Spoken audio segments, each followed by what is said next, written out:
All right, guys, so I got a couple of Israel updates that I want to get to here in this video, but just real quick, as a personal update, as a reminder to you guys, I am going to be at the DNC this week, so the content on the channel may be a little bit light. I got a couple things planned. We may end up doing some crossover episodes, segments with the Vanguard boys, so that should be fun. But yeah, just to sort of set expectations for what's coming during this hectic and chaotic period. Now, we move on to the actual content of this video. I want to start off here with a familiar face, somebody who I've covered before on the channel. This guy, David Mencer. Now, this guy is a UK/Israeli spokesman, if you will. And I think that this journalist over on Sky News did a pretty fantastic job in cutting through to the core of some of his bullshit talking points. So let's go ahead and jump into this and sort of work our way through as we go. We have a duty to defend our people, to get our hostages out and to destroy this genocidal, murderous organization of Hamas, but also having a very clear eye that it's Iran that empowers all these Jew haters, all these West haters, all these UK haters. We're on the front line here. We're battling them here. We will stand up to them. But make no mistake, they're not just after us, they're after you as well, Jane. Okay, I gotta pause it already because you can hear the not so subtle dog whistle there and kind of the insane idea, the delusional idea that groups like Hamas are like, number one, as he says, genocidal, right? Which is kind of ironic because Israel is currently facing a genocide case at the International Court of Justice. Now, that's not to say that Hamas has not committed war crimes or that they didn't do any fucked up shit on October 7th. Of course they did, right? But Israel is currently facing a genocide case at the International Court of Justice. They are the ones currently conducting a full-scale genocide of the people of Gaza. But he says Hamas is genocidal. Israel isn't genocidal, even though they've targeted mosques and schools and churches and refugee camps and UN shelters and everything under the sun, even though they've destroyed a majority of the healthcare system, the education system. They have targeted and killed journalists and the families of journalists, that they have targeted aid workers, that they have been blocking the aid from getting into Gaza. None of that is genocidal, not to mention the openly genocidal statements from top Israeli political and military leaders. None of that is genocidal, but Hamas is genocidal somehow, right? So he says that, and then he also says that Israel's main focus is getting their hostages back. My guy, when was the main period in which Israeli hostages were returned back to Israel? It was during the November temporary ceasefire. That's when it was. It was not through military means. It was not through this ongoing genocidal campaign. It was through a ceasefire deal. And who has been blocking that ceasefire for the last number of months? It has been Benjamin Netanyahu. It has been the Israeli government, right? Because Benjamin Netanyahu has a direct incentive to keep his political career alive, to continue this war, to expand this war into something broader. That's his incentive. Because he knows that the second that this genocide ends, the second that the escalation towards a broader regional war ends, that will also be the end of his political career. So those are the incentives for Benjamin Netanyahu right now. Just want to clear that up. We're already one sentence in, but he continues here. As we think about that young Israeli boy, we also think about the early morning strike at the school compound in Gaza over the weekend. Hundreds of refugees were there, many women and children who had been at morning prayers or dead. Israel estimates 19 militants among the dead. The charity Save the Children say they believe at least 100 dead. Does Israel consider these civilians collateral damage? Look, first things first, it's no longer a school when Hamas and Islamic Jihad take over a facility. Then it becomes a military site. Now, we'll always try and keep hostages, to keep all civilians out of harm's way. That's a key part of our strategy. But the way that Hamas and Islamic Jihad fight us, they make it inevitable that there are civilian casualties. No matter how hard we try, they make it inevitable. Look, the only the only front of this war which we are losing on, it's not the military front. We're beating Hamas, we're destroying them, we're shattering their battalions. It's the PR battle. We recognize that. And this is precisely what Hamas is after. This is their strategy. They can't beat us on the battlefield, but they think that they can beat us in PR terms. It is Hamas that is responsible for any civilian casualties in Gaza.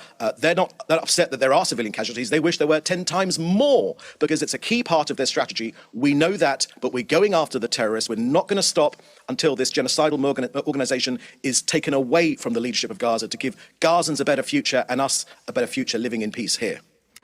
Okay.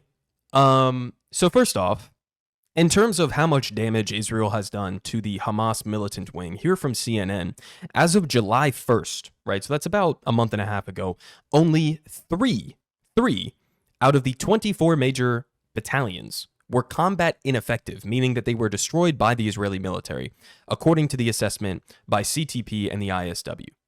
3 out of 24 Hamas battalions destroyed.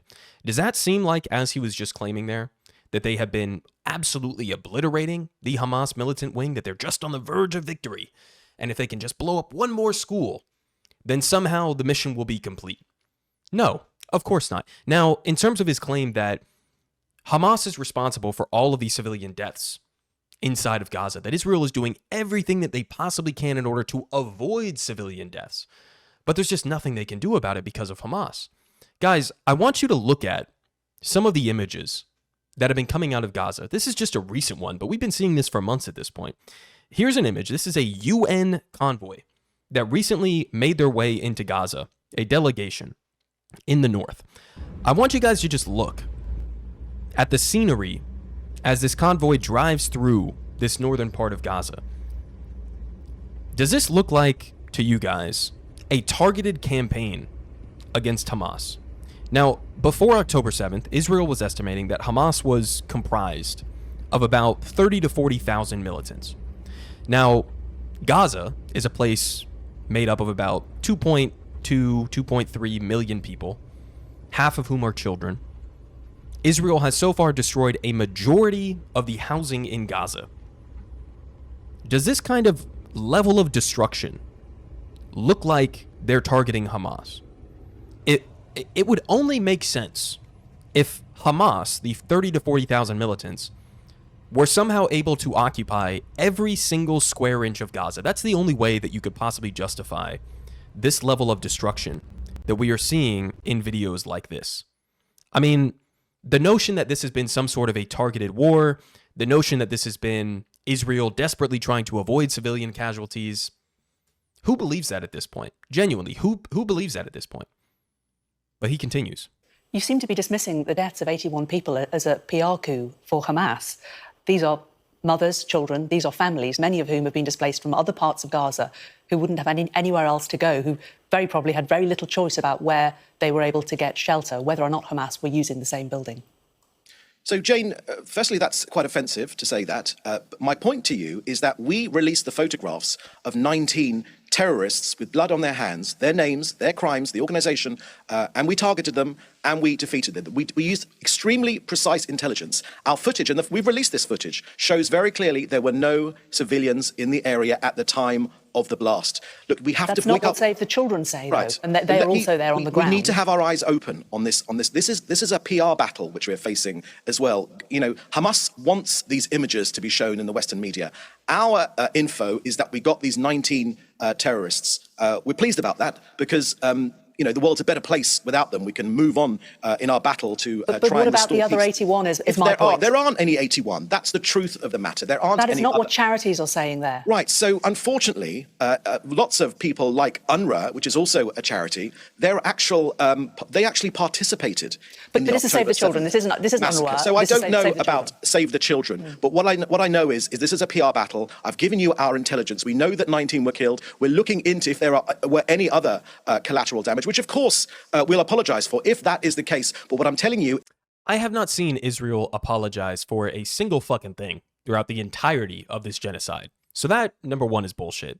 Now, in terms of the 19 people that were released by Israeli intelligence and who they killed, I want to show you guys this thread real quick to just show you guys some of the holes that may be existing in the Israeli claims. Now, I do think that it's notable that this guy, David Mencer, just kind of openly says, like, we're not only in a war, but we're in a PR battle. We're in a PR war with Hamas. And you know why Israel has been losing the PR war against Hamas? It's not because Hamas has some sophisticated social media campaign to trick people into supporting them or the Palestinian cause or something like that, or to be anti-Israel. It's because we have seen, thanks to the brave Palestinian journalists on the ground and civilians on the ground who have been posting some of these images directly onto social media platforms, we have seen for over 10 months at this point straight, endless death and destruction. I can't even begin to describe to you guys the amount of carnage that I have seen come out of Gaza with some of these videos. Just the other day, and this is gruesome, it's disgusting, but this is what's happening. Just the other day, I saw a video of a sweet, adorable little child, right? He was maybe 8 years old or so. And I saw a before picture of what he looked like before this genocide. And then I saw a picture after he had been blown to bits by the IDF. And his legs were completely separated from the rest of his body. We just covered a story a couple days ago of a father who his wife had somehow managed during all of this to give birth to 2 twins. And that father was on his way to try to go and get the birth certificates for his newborn twins. And as he was doing that, the IDF did a targeted strike against the 2 twins, newborns, along with their mother and their grandmother in an apartment building.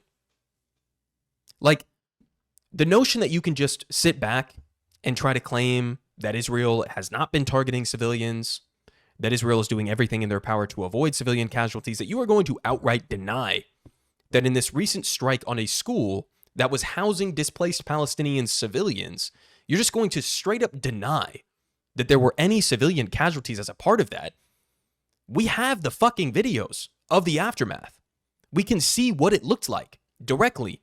It's kind of hard to keep, coming up with these convincing lies when we have direct evidence to dispute those lies. But he's still trying. He's still trying. How many videos have you guys seen of innocent children being pulled from the rubble? These are not accidental things. You don't accidentally drop more bombs than were dropped on like London and Hamburg and Dresden during World War II combined on a 5-mile by 25-mile strip. You don't accidentally do that. That's not a targeted campaign. That's a genocidal campaign is what it is. Now, in terms, again, of the 19 Hamas terrorists that they supposedly killed, here from Rami, he says, out of over 100 civilians that Israel cold-bloodedly murdered, they singled out 19 and falsely claimed that they were Hamas members. 4 of them were from the Jabari family, whom he personally knows. They never engaged in any political or military activities, and another was an imam. One was my neighbor from the Habib family, who had a serious dispute with Hamas, and a university professor from the Kaulut family, who never participated in any political work. I mean, he goes on to break down more examples here. I mean, the Israeli army here claims that Mounter Daher was one of the alleged targets that they killed in the massacre at this school. And in reality, he was an ordinary citizen who, along with his sister, was killed by the Israeli army on Friday afternoon, a day before the massacre. So they were putting people's names in this list of 19 that weren't even killed on that day. In some cases, they were killed months before. In some cases, they were killed a day before. In other circumstances, these are just random civilians that they're throwing onto this list. But he thinks they can just, we're just going to release an intelligence assessment and just claim that they're all Hamas militants and then pretend as if the rest of the dozens of people who were killed or injured as a part of this strike don't exist. And then that's going to be enough of an explanation. But they continue. Is we can say categorically, when we fire these precise munitions, calibrated perfectly to get precisely to the terrorists, to make sure there aren't any civilian casualties, there weren't any other civilians in the area. So any other ideas which might come afterwards, it's incumbent on world media to be critical, to look at these issues with a critical eye, because Hamas have a history of lying. I mean, none of us here in Israel are surprised. They raped our families, they burnt whole families alive. It's no big surprise that they happen to be liars as well. But I understand for Western media. I'm certainly quoting here. It's the charity Save the Children. So almost, Jane, this is an important point, because almost nothing, no information leaves Gaza with. Why is that? Why is it that it's difficult to get real, verifiable information out of Gaza? Could it have anything to do with the fact that Israel has been systematically targeting and killing journalists along with their families? That they have not been allowing foreign journalists to go and cover this war? Could that potentially have something to do with the difficulty of retaining accurate information out of Gaza? Notice again how he brought up UNRWA. He brought up a smear of UNRWA to try to refute her claims about what happened in this school strike when the claims were not even coming from UNRWA. I mean, the smear against UNRWA is bad enough in and of itself, but that's not even part of the discussion. The claims that the journalist was making were from Save the Children, and he brings up UNRWA. And then he brings up, well, Hamas, they're evil, they're savage, they're barbarians, and so they can't be trusted, they lie all the time. Fine, I wouldn't take anything that Hamas says at face value, But I also wouldn't take anything that the IDF says at face value. In fact, I would say that the IDF as a military organization and the Israeli government, especially under Benjamin Netanyahu right now, are some of the most notorious liars in the history of humanity. How many lies have I covered on this channel? Easily debunkable lies. Over and over and over again. It is an endless stream of lies coming from the IDF, and it's not even difficult to figure out. Apparently it is for many mainstream journalists. It's real difficult to figure out what the truth is, but it's not difficult if you're actually paying attention to what has been happening. But he continues here. Let's see what her rebuttal is. Without it being cleared. It would help if international journalists were allowed in there by Israel, then we would be able to give independent verification, but you don't allow us in, so we can't. Can I just put one final point to you? Whatever happened on Saturday. That's what you call a drive-by. Allow me to respond to that when you make that accusation. This has been one of the most reported conflicts ever. But not freely by the international media. The international media, Sky News, are only allowed in accompanied by Israel on very, very limited trips. It is a very dangerous war zone. Yeah, why is it a dangerous war zone for journalists? Let's have him answer that question. It's something crazy, guys, if you look at the statistics. Like, I think it's over 90%. Feel free to fact check me on this, but the last reporting I saw was over 90% of journalists who have been killed in war zones over the last 10 months have been inside of Gaza. Think about how crazy that is. Like all of the other global conflicts that are happening around the world, the dangerous situations that are happening around the world, and a vast majority of the journalists who have been killed in those war zones have been by the IDF inside of Gaza. I wonder why it's a dangerous war zone for journalists. Now we move on from that very contentious interview there to just some other reporting that I thought was noteworthy for you guys. And I highly recommend you go and you read all of the different reporting from these articles. I'll link them down below in the description as I always do. But here's a recent report from The Guardian backing up something that I've already covered. But they say Israeli forces in Gaza use civilians as human shields against possible booby traps. And there was one particular part of this article here at the top that I thought was noteworthy because they say, and this is a quote here from one of their sources. They say, the senior ranks know about it. One source, said to have taken part in finding civilians to serve as human shields, told the paper, our lives are more important than their lives. Our lives are more important than their lives. And this was Haaretz quoting a commander, an Israeli commander, telling their soldiers, our lives are more important than their lives. A little bit of a glimpse in terms of understanding what has been the characterization of the last 10 months. They say the practice of using Palestinian civilians as human shields is said to be so routine that Israeli soldiers have a name for the human shields who are referred to as shawish, informal slang for a low-ranking soldier, and the process was described by several witnesses. They say Palestinian civilians, mostly young men, are picked up by Israeli soldiers dressed in Israeli uniforms and then sent into tunnels and damaged houses ahead of Israeli forces, soldiers told Haaretz and breaking the silence. Their hands are tied together, and a camera is attached to their bodies as they go in. Quote, Palestinians are told, do one mission of a tunnel shaft and you're free. So the reason I bring up this part, do one mission in this tunnel shaft and you're free, the reason I bring that up is because this is an open admission that they are using Palestinian civilians as human shields. If they weren't civilians, if they were militants, then they would be doing this, using them as human shields, which in and of itself would already be a war crime, even if they were captured Hamas militants. But if they were militants, then they would have them do this kind of thing, and then they would kill them, or they would arrest them, or they would send them to a torture camp. But because they are civilians, they're saying, do this mission, and then we'll let you free. So they're explicitly admitting they are using Palestinian civilians, who they are kidnapping inside of Gaza, sending them into dangerous situations, where there may be booby traps, they may be attacked by Hamas militants because they're being dressed up in IDF uniforms. They're sending them into these situations. So, again, this is a perfect example of the phrase, every allegation is a confession. Every allegation is a confession. I mean, how many different times have we reported on the allegations that Hamas is using human shields? When Israel says that, they're talking about it in a more generalized way. They're saying that Hamas keeps their military infrastructure in and around civilian infrastructure, and so therefore we have a justification to obliterate all civilian infrastructure under the suspicion that there may be some Hamas activity going on there. So that's the way the Israeli government uses the phrase human shields. But here we have the IDF directly using Palestinians as literal human shields. And by the way, this is nothing new. This is just the reporting on this of what has happened inside of Gaza over the last couple of months, right? This is something that goes back years. This is something that goes back decades of the Israeli government using Palestinians as human shields. Another form of human shields that I've reported on in the past is that they will bring local Palestinians with them in the West Bank when they're going and doing raids in the West Bank, and they will hold a gun over the shoulder of a Palestinian civilian while they go and try to bust into people's houses, right? Using them again as human shields.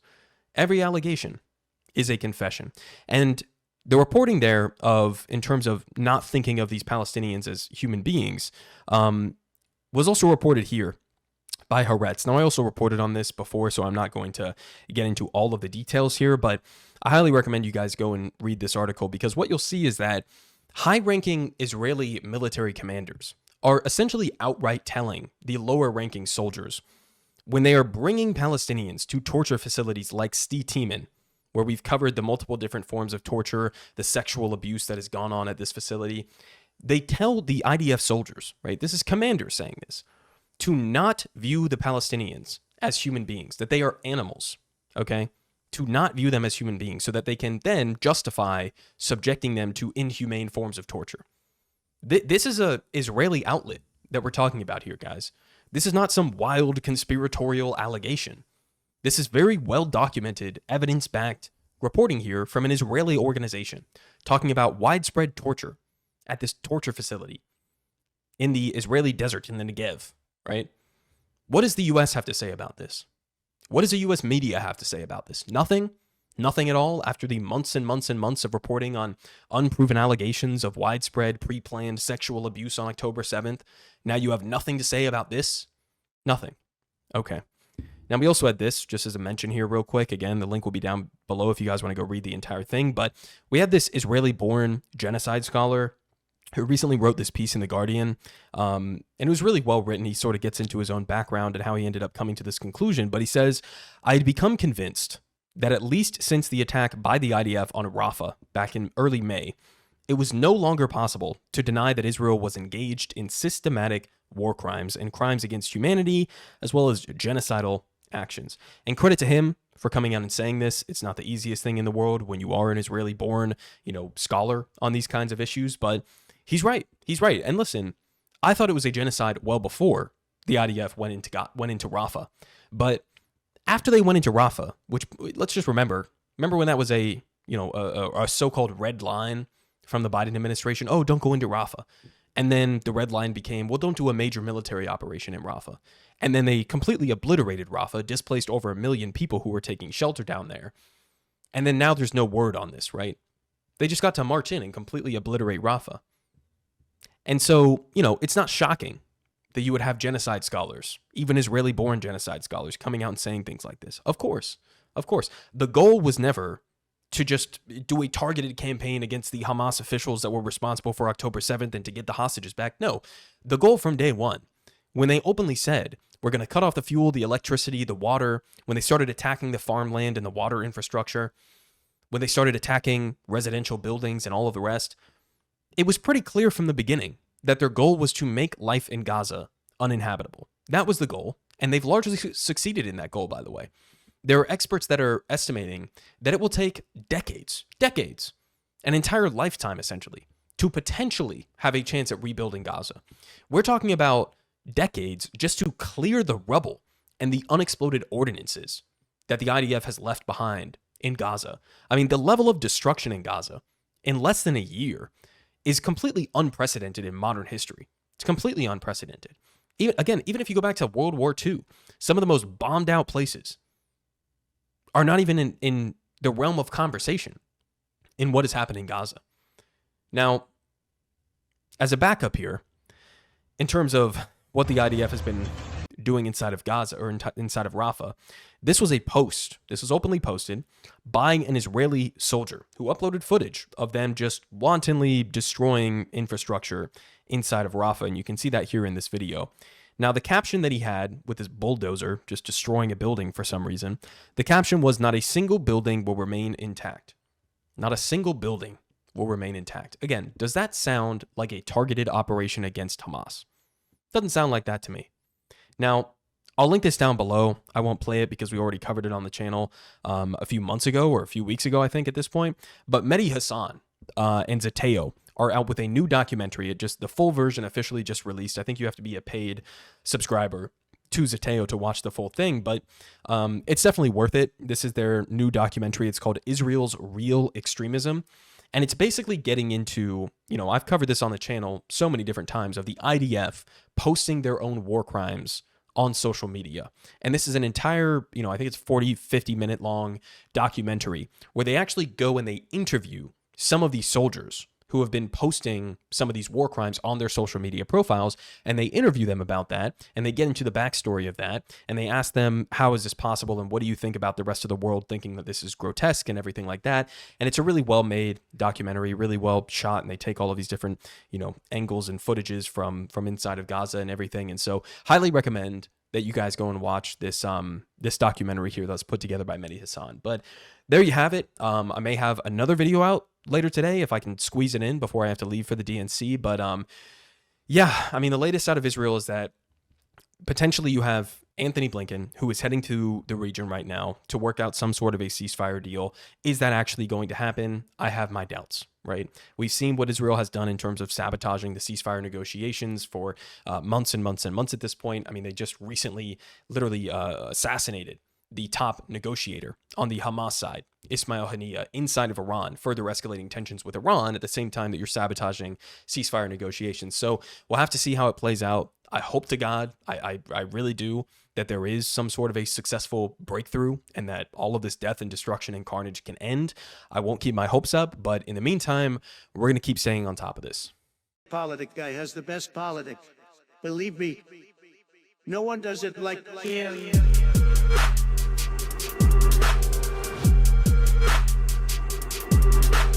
Believe me, everyone is saying